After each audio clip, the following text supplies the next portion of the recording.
런던에서 일어난 의문의 살인사건. 사건을 해결하기 위해 형사들과 최고의 탐정 셜록 홈즈가 붙지만 생각보다 노련한 범인의 수법에 범인에게 멀어지는 도중 홈즈가 집으로 찾아온 마부를 검거하게 되는데, 자, 우리 장소와 시간을 조금만 옮겨서 1847년 서부 개척 시기 미국 사막으로 가겠습니다. 자, 서부 개척 시기 미국은 어떤 곳이냐? 살아남기 시리즈 전부를 정독해도 살아남을 수 없는 그냥 무법지대 그 자체였습니다. 막말로 외출 시 필수 준비물이 오늘 비 올 것 같으니까 우산 챙겨가 대신에 오늘 죽을 수 있으니까 방어용으로 리볼버 챙겨가 인 곳이라니까. 좋은 사람을 뚫어. 그리고 여기 등장하는 존 페리어와 소녀도 마찬가지였습니다. 이들은 처음엔 호기롭게 출발했지만 혹독한 자연의 시련으로 주변 사람이 모두 죽고 이 둘만 남은 상황이었죠. 존은 겨우 5살이 된 이 소녀를 지키기 위해 노력하지만 현실은 너무 잔혹했습니다. 엄마는 어디 갔어? 사실 꼬마야, 네 엄마는 말이야 미국 가셨어. 곧 돌아오실 거야. 엄마는 죽었구나. 어릴 때 검정고무신 좀 만나봐. 개소리 집어쳐! 그럼 우리도 곧 죽는 거야? 그렇지? 아저씨는 왜 그걸 이제 가르쳐주는 거야? 우리 언제 죽을 수 있어? 빨리 죽고 싶다. 죽으면 엄마랑 평생 함께 할 수 있잖아. 그럼 굳이 여기 살아있을 이유가 있을까? 천재인데? 그렇게 발상의 드리프트를 보여주더니 이번엔 갑자기 기도를 합니다. 하나님한테 지구 발표 좀 해달라고. 영자야, 이게 게임이냐? 못 살겠다. 빽! 그리고 이제 죽으면 시집 파먹으려고 대기하는 독수리들이 직관하더니 떠납니다. 안녕히 계세요, 여러분. 어우, 쉽지 않네. 동물이 봐도 미친 들인 거야. 그렇게 이들이 숨이 넘어가기 직전에 또 다른 무장자들에 의해서 목숨이 구해지죠. 그들은 자신을 모르몬 교도라고 소개를 하고 선택을 강요합니다. 이 자리에서 그냥 말라 죽을지 아니면 우리의 교리를 받아들이고 형제가 되어 우리랑 함께 갈 것인지. 존 입장에서는 거절할 이유가 없었습니다. 솔직히 지금 입장에서는 벨페 실패한 기존의 하나님보다는 얘네가 예수고 부처인 거야. 그리고 최소한 얘네들은 요즘 도를 아십니까 놈들보단 선녀지. 걔네는 오히려 우리한테 뭘 사달라고 하는데 혹시 햄버거 하나만 커피 하나만 가능할까요? 홍홍. 얘는 내 지갑을 찢어. 그렇게 존 페리어는 본임을 잃은 소녀에게 루시 페리어라는 이름을 붙여주고 그들에게 합류하게 됩니다. 모르몬교들에 의해 목숨을 구한 존은 잘 먹고 잘 쉬다 보니 어느새 정착한 모르몬교들의 사이에서 최고의 에이스가 됩니다. 사냥도 해주고 길도 찾아주고 농사도 해주다 보니까 그 폐쇄적인 사이비 집단에서도 인정을 받게 됩니다. 해골 하나를 주었더니 사실은 보선장급 인재? 두둥탁? 이렇게 능력을 인정받은 덕분에 많은 땅을 받을 수 있었고 우리 재테크의 달인 성실한 일꾼 존은 12년 만에 유타에서 한 손가락 안에 드는 부자가 되었습니다. 또 그 사이에 존의 수양딸 루시는 돈의 최고의 쿨뷰티 미녀로 성장합니다. 어느 정도냐면 루시가 지나가기만 하면 근처에 있던 총각들이 다 수군거려. 야 방금 봤냐? 와 진짜 미쳤다. 내 아내임 병. 그렇게 루시가 평소처럼 광역 매혹을 걸면서 돌아다니던 와중에 매혹을 실수로 소들한테도 걸게 되고 이걸 당한 소들이 어이가 없네 새끼가 하면서 루시를 덮치는데 한 남성이 루시를 극적으로 구해줍니다. 이야 다치지 마세요. 당신이 다치면 제가 많이 슬플 거예요. 이 멘트만 안 했으면 참 좋았을 텐데. 구해주셔서 감사하긴 한데 제가 어떻게 되든 당신이 무슨 상관이죠? 여기에 자신의 저질 플러팅 발언을 깨달은 존이 어쩌지 하는데 루시가 웃습니다. 루시는 박스다. 얼굴값을 한다. 농담이었어요. 당신을 제 아버지께 소개시켜드리고 싶은데 이따 우리 집에 오시겠어요? 아버지께서 참 좋아하실 거예요. 그럼 다음에 봬요. 루시는 그렇게 떠나고 존은 멍하게 서 있어요.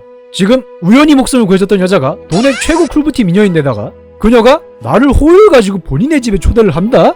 하지만 이제 집에 아버님이 두 눈을 띄고 지켜보고 있는 나였으면 벌써 오늘 상견례하고 둘째 손자 셋째 생일 선물에 묘비명에 쓸 문구까지 생각했어.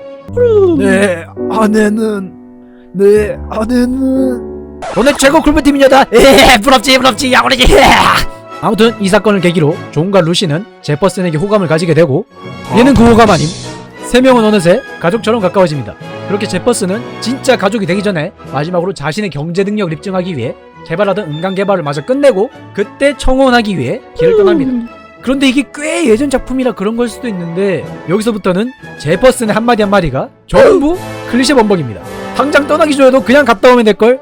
일이 끝나고 돌아오면 당신에게 청혼하겠습니다. 우리 사이는 그 누구도 갈라놓을 수 없어요. 좋아합니다. 이번엔 거짓이 아니라고요. 그냥 북산 엔딩 나라고 고사 지내는 수준이야. 그렇게 이야기는 북산을 향해 달려가게 됩니다. 얘 때문에. 존의 목숨을 구해준 모르몬교는 사이비 치고는 꽤 괜찮은 종교였습니다.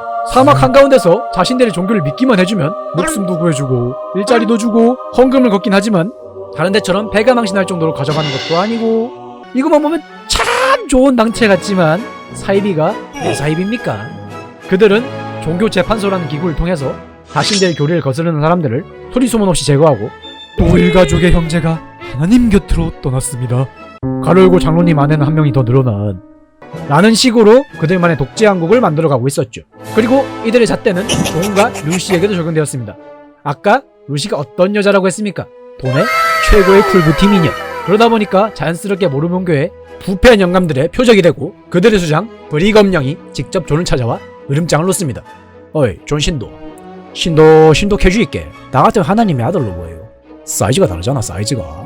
당신 수형딸 루시 슬슬 시집집 갈 나이 같은데 설마 이교도와 결혼시킬 생각은 아니겠지? 기회를 주지. 드레버와 스탠저슨 중에서 한 명과 한 달에 혼인시키도록 뭔 해. 또라이 같은 소리야? 안 하면 뭐 그때는 요 썰고 저 썰고 할 테니까 그래 알았어. 존과 방에서 몰래 듣고 있던 루시는 심각해집니다. 존은 딸을 남봉근들한테 넘겨야 한다는 걸 충격을 받고, 루시는 에? 나보고 지금 저 이노맨과 조개소년한테 시집을 가라고? 나? 아머퀸 루시인데? 결국 사태의 심각성을 깨달은 둘은 제퍼슨에게 SOS 요청을 보내고 최대한 조용히 자신들의 터전인 유타를 떠나기로 결심하지만, 우리 이노맨과 조개소년이 이들을 찾아오면서 이것도 실패하게 됩니다. 드레버와 스탠드스는 각자 자신의 강점을 얘기하면서 장인어른의 환심을 사려 하는데 이게 좀 가관입니다. 드레버는 이미 7명의 아내가 있습니다. 반면에 저는 4명밖에 없죠. 저는 루시를 포함해서 8명을 먹여 살릴 능력이 있습니다. 스탠저슨보다 부자죠. 뭔 또라이 같은 소리야? 청혼하러 왔더니 무슨 고해성사를 하고 있습니다. 그것도 딸 바보 아빠 앞에서. 존이 빨리 만나고 싶었나봐. 당연히 존은 극대노하지만 잠시 흥분을 가라앉히고 최대한 신사적으로 말합니다. 우리 딸이 돌아오면 전해줄 테니 지금은 아니 나가겠나. 에이 뭐 올 때까지 기다리면.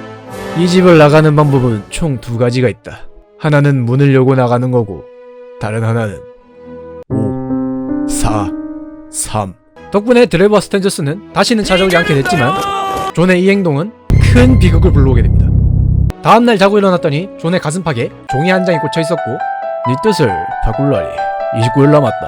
그 이후에는 라는 열린 결말의 내용이 적혀 있습니다. 소름 돋죠? 누군가가 잠든 사이 문을 따고 자신을 쳐다보다 이런 편지만 달랑 놓고 간 거란 소리니까. 그런데 이걸 매일 합니다. 이게 처음에는 좀 무섭긴 한데 갈수록 좀 짠치죠? 생각을 해봐. 기껏 남의 집에서 문 따고 와서 하는 게 29, 28, 27 이 안에 안 정하면 진짜로 각오해라. 26, 25 이러는 거니까. 이래서 왜 그렇게 했을까 생각을 했는데 우리의 조는 뭐다? 늙긴 했어도 유타의 조로다. 그런데 이제 총도 들고 있는 고양이 목에 방울인 거지. 집에 쳐들어가서 칼을 꽂으면 죽일 수 있어. 그런데 누감? 그래서 직접 어떻게 하지는 못하고 최대한 공포에 찌들게 해서 말려 죽이려는 속셈이었죠. 그렇게 말라 죽기 직전에 타이밍 좋게 제퍼슨이 나 강림을 하고 셋은 감시를 피해 유타를 벗어나게 되는데, 여기서도 그냥 짐 챙겨서 가면 될걸? 또 제퍼슨이 플래그를 세웁니다. 루시가 아니었다면 제가 이렇게 목숨을 무릅쓰고 올 수 없었겠죠. 다소 의역, 시아버지의 목숨은 아무것도 아니다. 제가 이 2눈을 뜨고 있는 한 절대로 루시를 해코지하지 못할 겁니다. 그냥 가! 구해주러 왔다더니 자기 혼자 난 생각보다 깨끗한데? 삼창을 하고 있어. 이러니까 당연히 유타의 아오니한테 걸리게 되고 그들의 추격을 받기 시작합니다. 그런데 여기서도 그냥 빨리 가면 되는걸? 식량을 구하겠다고 혼자 사냥을 다녀와요. 결국 제퍼슨이 자리를 비운 사이 해리어 부녀는 잡히게 되고, 대놓고 반기를 들었던 존은 죽고 루시는 이너맨이랑 강제로 결혼하게 됩니다. 말도 안 된다고! 하지만 우리 루시에게는 후천성 못생김 혐오증이라는 불치병이 있었기 때문에 결국 루시도 결혼하고 얼마 안 가서 사망하게 됩니다. 밀당할 맛이 나는 알파밀 보다가 밀가루랑 당을 조심해야 할 것 같은 배 나온 아저씨 보니까 어떻게 살아. 그럼 이제 뭐가 남습니까? 세상에서 가장 무섭다는 잃을 거 없는 사람이 남게 되죠. 이때부터 제퍼슨은 이노맨과 조개소년을 추격하기 시작합니다. 그렇게 몇 년간 미국에서 시작해서 유럽 곳곳을 캐치미 이프위켄을 하다가 드디어 런던에서 마부일을 하던 도중 4885 너지 하고 복수를 한 거였죠. 내용만 보면 굉장히 측은하지만 결국엔 죄를 지었기 때문에 그를 연행했고 실적을 챙긴 생각에 신이 났던 두 형사들은 다음날 대동맥류가 터져서 사망한 제퍼슨을 보게 됩니다. 이건 비록 악인이지만 공감할 이유가 있었던 사연이 있는 사람이기에 아름다운 태장 클리셰를 따른 작가의 배려라고 할 수 있겠습니다. 그렇게 클리셰의 왕, 클리셰 살고 클리셰 죽던 제퍼슨이 퇴장을 하고 홀즈와 왓슨의 대화에서 후속작을 암시하는 대화가 나오며 이야기는 끝이 납니다. 제가 이번에 범인까지는 말씀드렸지만 트릭이나 추리 방법은 안 알려드렸단 말이죠. 이게 아무래도 설명하기는 좀 짜치고 이왕이면 여러분들이 한번 직접 읽어서 느껴보길 원해서 이 부분은 생략을 했습니다. 개인적으로 굉장히 재밌게 본 책이니까 추천드리고요. 별점은 5점 만점에 4.5점입니다.